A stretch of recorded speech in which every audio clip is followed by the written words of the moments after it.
2024 সালের July August গণ অভ্যুত্থান ঘিরে দায়ের হওয়া মামলাগুলো এখন এক নতুন বাস্তবতার সামনে দাঁড়িয়ে।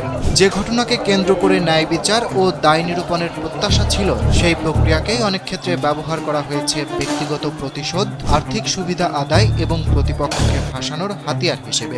পুলিশ ব্যুরো অব ইনভেস্টিগেশন পিআইবির চলমান তদন্তে উঠে এসেছে এমনই সব চাঞ্চল্যকর তথ্য। পরকীয়াজনিত হত্যাকাণ্ডকে আন্দোলনের সহিংসতা হিসেবে উপস্থাপন, জমি বা পারিবারিক বিরোধকে হত্যা বা গুমের অভিযোগে রূপ দেওয়া, এমনকি জীবিত ব্যক্তিকে মৃত দেখিয়ে মামলার ঘটনাও ঘটেছে বলে উঠে এসেছে পিবিআইয়ের তদন্তে। পাওনা টাকা না দিতে মামলা, এমনকি ডিভোর্স দেওয়া স্ত্রী ও শ্বশুরবাড়িকে ফাঁসাতে ছেলেকে দিয়ে মিথ্যা মামলা করানোর প্রমাণ মিলেছে পিতার বিরুদ্ধে।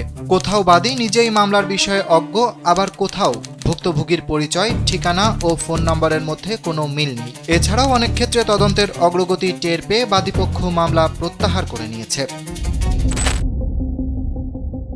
সংস্থাটির তদন্ত সংশ্লিষ্ট তথ্য বলছে, এ পর্যন্ত যাচাই করা মামলাগুলোর একটি বড় অংশেরই অভিযোগের পক্ষে নির্ভরযোগ্য কোনো প্রমাণ মেলেনি, বরং বিপুল সংখ্যক আসামিকে অব্যাহতির সুপারিশ করতে হয়েছে। ফলে প্রশ্ন উঠেছে, গণ অভ্যুত্থানের মতো একটি গুরুত্বপূর্ণ ঐতিহাসিক ঘটনা ঘিরে দায়ের হওয়া এসব মামলা কতটা প্রকৃত আর কতটা উদ্দেশ্যপ্রণোদিত। পিবিআই সদর দপ্তরের তথ্য বলছে, চলতি বছরের 22 এপ্রিল পর্যন্ত জুলাই অভ্যুত্থানের ঘটনায় 195টি মামলা তদন্তের দায়িত্ব পেয়েছে পিবিআই। জীবন অবাক না করলে কে করবে? 28% মিল্ক ফ্যাটের অবাক করার সাথে ফ্রেশ মিল্ক পাউডার। জীবন অবাক করুক প্রতিদিন। এরই মধ্যে তদন্তে 24টি মামলার কোনো প্রমাণ মেলেনি। এছাড়া বাদীপক্ষ আরও 20টি মামলা তুলে নিয়েছে। এসব মামলার প্রায় সবই মিথ্যা। এছাড়া একই ঘটনায় জিআর মামলা হওয়ায় আরও 7টি মামলা প্রত্যাহার করা হয়েছে। একটি মামলার বাদী আদালতে উপস্থিত ছিলেন না। এভাবে অপ্রমাণিত ও অন্যান্যভাবে মোট 52টি মামলার তদন্ত প্রতিবেদন দিয়েছে পিবিআই। বর্তমানে 53টি মামলা তদন্তাধীন রয়েছে। আরও 90টি মামলার সত্যতা মিলেছে। তবে সব মিলিয়ে মোট নিষ্পত্তি করা হয়েছে 142টি মামলা, যার মধ্যে হত্যা মামলার সংখ্যা ছিল 18টি। এর মধ্যে 2টি মামলায় প্রমাণ মেলেনি।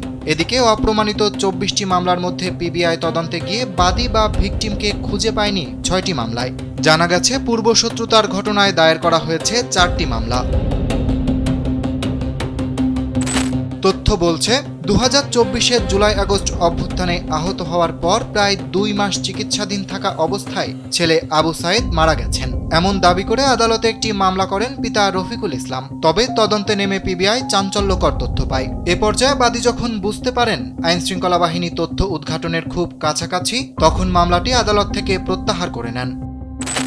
এদিকে পরকীয়াজনিত ঘটনায় একটি সেলুনে কুপিয়ে হত্যার ঘটনায়ও শ্রীপুর থানায় বাদী জুলাই হত্যা মামলা দায়ের করেন। পরে তিনি যখন বুঝতে পারেন ঘটনাটি জানাজানি হয়ে যাচ্ছে, তখনই তিনি মামলাটি তুলে নেন।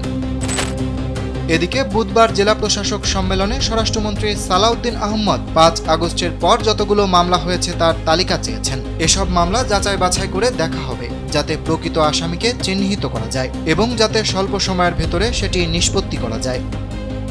অরিত্র বাসু, কালবেলা।